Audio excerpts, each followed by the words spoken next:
Agora que você já assistiu ao vídeo da leitura deste capítulo, vamos dar início à nossa reflexão. Mas, se você ainda não assistiu, eu recomendo que faça isso primeiro e depois volte aqui. O link para a leitura está na descrição deste vídeo. Dessa forma, você terá uma compreensão muito mais completa do texto e aproveitará melhor tudo o que vamos refletir a seguir. Agora vamos ouvir a reflexão do capítulo 9 de Provérbios. O capítulo 9 de Provérbios encerra a introdução deste livro com um contraste extremamente poderoso. Depois de mostrar ao longo dos capítulos anteriores quem é a sabedoria, quais são os seus benefícios e quais os perigos de rejeitá-la, Salomão coloca diante de cada leitor uma decisão inevitável. Afinal, existem duas vozes chamando, dois caminhos diante de nós, e cada pessoa precisa escolher qual delas irá seguir. O capítulo começa apresentando a sabedoria como uma mulher que construiu sua casa, levantou suas 7 colunas, preparou um grande banquete e enviou suas servas para convidar todos os inexperientes. O número 7 não aparece por acaso. Em toda a Bíblia, ele frequentemente representa plenitude, perfeição e aquilo que está completamente preparado. A casa da sabedoria é firme, completa e perfeitamente estabelecida.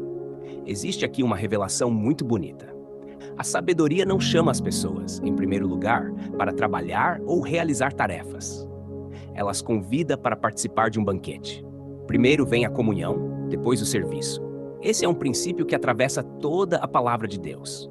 O Senhor sempre nos chama primeiro para um relacionamento com Ele e somente depois nos confia uma missão. Esse banquete aponta para algo ainda maior. No Novo Testamento, Jesus utiliza diversas refeições para representar o reino de Deus. A Santa Ceia, o grande banquete do reino e as bodas do Cordeiro refletem exatamente esse princípio.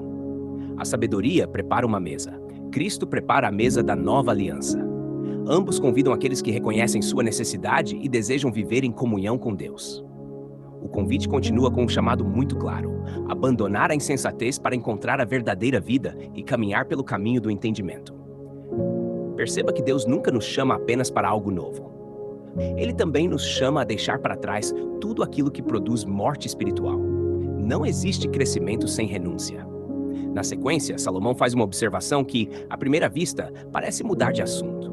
Ele afirma que corrigir um zombador normalmente resulta em desprezo, enquanto corrigir um sábio produz ainda mais sabedoria.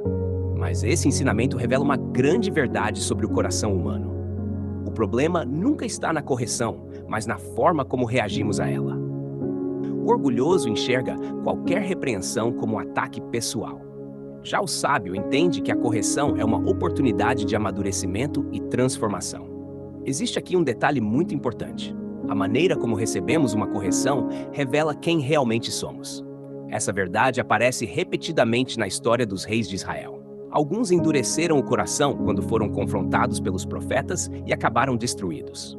Outros reconheceram seus erros, humilharam-se diante de Deus e encontraram misericórdia. Em seguida, Salomão reafirma o fundamento de todo o livro de Provérbios. Ele declara que o temor do Senhor é o princípio da sabedoria e que o conhecimento do santo é entendimento. É significativo que essa verdade apareça novamente justamente no encerramento da introdução do livro. Isso nos mostra que tudo o que aprenderemos nos capítulos seguintes depende desse fundamento. Sem temor ao Senhor, a sabedoria se transforma apenas em informação, mas nunca em verdadeira transformação. Logo depois surge a segunda personagem do capítulo, a mulher insensata. Assim como a sabedoria, ela também está sentada em um lugar alto da cidade, chamando aqueles que passam pelo caminho. Esse paralelo é impressionante. Tanto Deus quanto o pecado fazem convites. Ambos prometem satisfação. Mas existe uma diferença fundamental: o destino final de cada caminho. A mulher insensata afirma que as águas roubadas são doces e que o pão comido às escondidas é mais saboroso. Essa frase revela uma das maiores mentiras do pecado. Ele tenta convencer o ser humano de que aquilo que Deus proibiu é melhor do que aquilo que Deus preparou. Foi exatamente essa estratégia utilizada por Satanás no jardim do Éden. A serpente convenceu Eva de que existia algo melhor fora da vontade de Deus, e essa continua sendo sua estratégia até hoje. O inimigo procura apresentar a desobediência como liberdade e a obediência como perda. Mas a realidade é exatamente o contrário. A verdadeira liberdade sempre está em viver segundo a vontade do Senhor. O capítulo termina com uma advertência muito séria. Aqueles que entram na casa da mulher insensata não percebem que ali estão os mortos e que seus convidados caminham para as profundezas da sepultura. O pecado promete prazer, mas seu destino sempre é a morte espiritual. Ao olharmos para esse capítulo à luz do Novo Testamento, percebemos algo extraordinário. Durante toda a narrativa, existem apenas duas casas, duas mesas e dois convites. Jesus também ensinou que existem apenas dois caminhos. Um conduz à vida, enquanto o outro leva à perdição. Não existe um terceiro caminho neutro. Cada decisão que tomamos nos aproxima de um deles. Provérbios capítulo 9 encerra essa introdução, mostrando que a sabedoria não é apenas um conjunto de bons conselhos. Ela é uma escolha diária entre a vida e a morte, entre ouvir a voz de Deus ou seguir a voz do mundo. Todos os dias somos convidados a escolher em qual mesa iremos nos alimentar. Agora, reserve alguns instantes para refletir.